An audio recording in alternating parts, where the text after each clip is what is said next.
O Senhor esteja convosco. Ele está no meio de nós. Proclamação do Evangelho de Jesus Cristo, segundo Lucas. Glória a vós, Senhor. Naquele tempo, disse Jesus à multidão: ninguém acende uma lâmpada para cobri-la e colocar numa vasilha, ou a coloca debaixo da cama. Ao contrário, coloca-a no candeeiro, a fim de que todos que entrem vejam a luz. Com efeito, tudo que está escondido deverá tornar-se manifesto. Tudo que está em segredo deverá tornar-se conhecido e claramente manifesto. Portanto, prestai atenção na maneira como vós ouvis, para que quem tendes alguma coisa será dado ainda mais, e aquele que não tem, lhe será tirado até o que ele pensa ter. Palavra da salvação. Glória a vós, Senhor.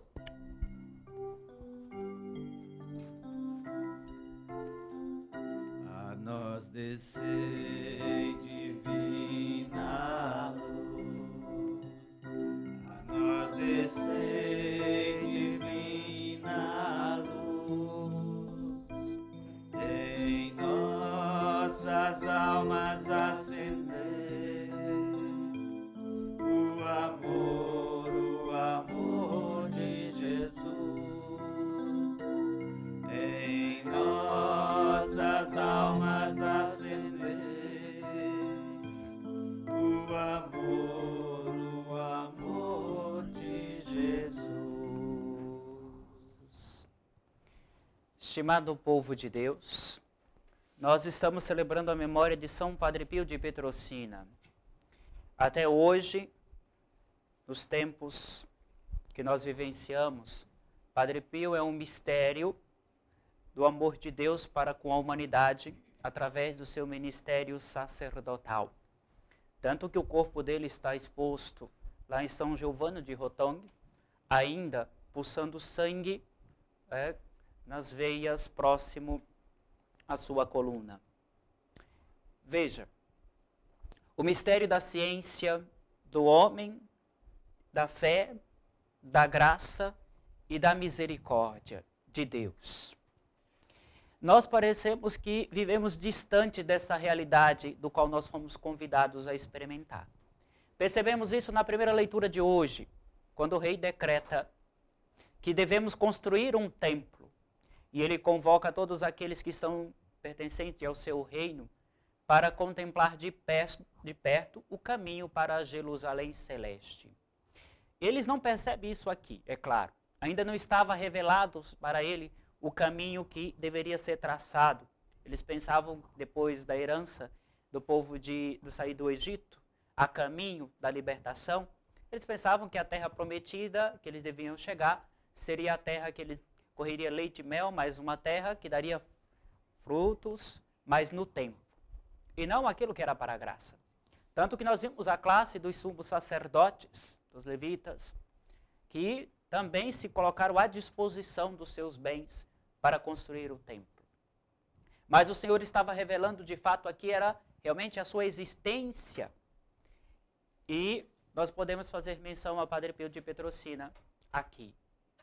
Ele é a revelação do mistério do homem que precisa inclinar o seu coração para Deus.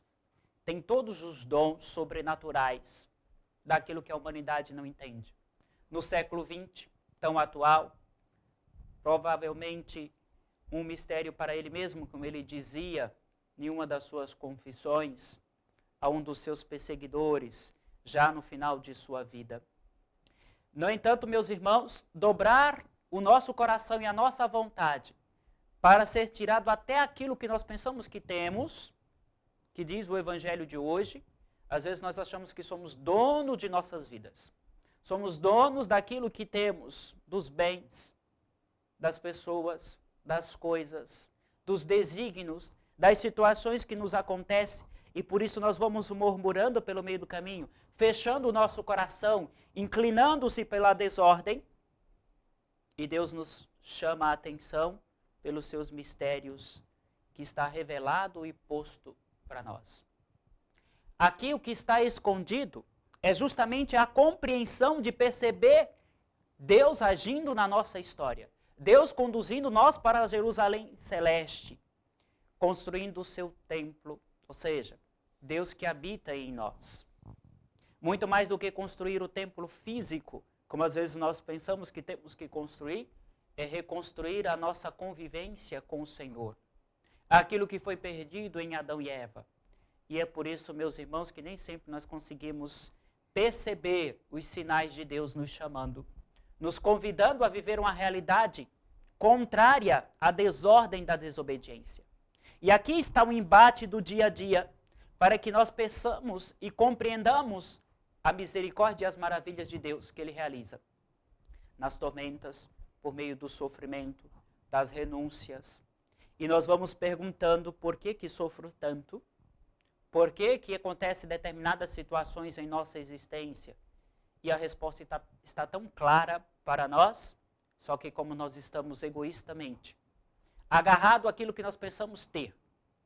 Exemplo, pensamos que vamos ser eternos no tempo. Quando chega a morte para nós murmuramos contra Deus, dizemos por que Deus tirou fulano se ele era tão bom. Amados, justamente porque ele é bom, Deus quer perto dele. E nós não somos dono da nossa vida. A Jerusalém celeste que nós somos convidados, a pátria nossa é o céu. Mas como nós temos medo de termos e contemplarmos esse mistério, vamos construindo outros templos em nossa existência. E aí deixamos de contemplar o mistério escondido, revelado em Jesus Cristo. O que é que está escondido aqui que precisa ser colocado num candeeiro para que venha a luz? É a presença de Deus no nosso cotidiano. Padre Pio tinha esta visão, tanto que ele conversava com os anjos. Certa vez ele, no seu direcionamento com um dos seus amigos freis, ele dizia: mas escuta, tu não vês essa multidão de anjos aqui? Tu não vê Nossa Senhora, não vê Jesus? Ele pensava que era tão natural o outro sacerdote perceber isso, essa realidade invisível. Não, mas esse mistério só foi concedido a ele. Pois bem, clarear as nossas mentes, deixar a lâmpada acesa no candeeiro que somos nós, no pavio que vai se consumindo e queimando, é preciso ter um espírito decidido e uma atenção para ouvir e contemplar esse mistério sobrenatural. Somos homens e mulheres que deveríamos ter a escuta da palavra, a renúncia do nosso coração para contemplar a verdade revelada. Quem é a verdade para nós? Jesus.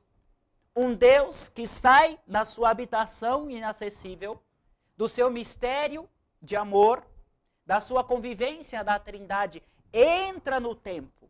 E entrando no tempo vem revelar a convivência desse mistério encarnado. E assumindo os mistérios do céu, faz o céu descer até nós. Esvazia da sua pobreza, aliás, da sua riqueza, para viver a pobreza da miséria humana e restaurar esta miséria em cada um de nós. Foi isso que Padre Pio contemplou. Por isso ele sofreu tanto pelo caminho. E para que ele sofreu? Para resgatar as almas perdidas na escuridão, da desordem, das paixões, do mistério aqui que precisávamos. Ele foi o candeeiro que permitiu a luz inacessível, a luz que é o próprio Jesus. Todos nós somos convidados a experimentar esta luz, para podermos sermos entre as escuridões da vida, das desordens que nós contemplamos no mistério do amor encarnado, deixarmos a graça acontecer. Qual é a escuridão que nos assola? Desobediência, orgulho, inveja, medo, arrogância, apego, destruição. Estamos num mundo de maldade, que aparentemente o mal está vencendo. Mas é o contrário. Deus já venceu na cruz e já restaurou. Só que, se nós não tivermos a inclinação para vivermos este templo, ou seja, a caminho de Jerusalém, enquanto estamos no templo, para podermos contemplar o mistério da Jerusalém celeste, perderemos até aquilo que pensamos que temos. e o que nós pensamos que temos. Nós pensamos que temos tudo, mas nem sempre o tudo do que nós convivemos aqui é o tudo, porque o tudo é Jesus, que claramente se manifesta todos os dias. Daqui a pouco na Eucaristia, mais uma vez, ele atualiza o sacramento e faz memória-se presente no altar para nos alimentar. Quantos de nós temos essa consciência de contemplarmos esse mistério? Nem sempre. Mas Deus, por misericórdia infinita, derrama a sua graça sobre nós. Vamos pedir a intercessão de Padre Pio. Ele que, através da graça, permitiu ser canal de nosso Senhor, ser a luz para os pobres. Tantos milagres realizados, contrário e bom. Olha como Deus é. Enviou um santo na atualidade, onde a ciência experimental, como uma certa maneira incrédula, e num tempo em que o ser humano está voltado para si mesmo, para que o amor de Deus fosse manifesto entre os homens incrédulos. Essa realidade, meus irmãos, passa despercebida por causa de inúmeras situações que nós carregamos ao longo de nossa história. E Deus mais uma vez fala conosco nesta manhã. Por isso, coloque-se como um candeeiro, aparentemente uma luzinha fraca, escondida, mas que vai sendo posta e de maneira que este candeeiro é manifesto a todos. Ou seja, quando nós deixamos Deus agir em nossas vidas, nós somos como esse candeeiro que ilumina a vida do outro. Que Padre Pio de Petrocina interceda pelos nossos anjos da guarda. Ele dizia: não vos deixeis os vossos anjos ansiosos, deem trabalho. E qual é o trabalho? Nós convidamos para que ele nos ajude a nossa conversão e alcançarmos a graça dele hoje e sempre. Amém.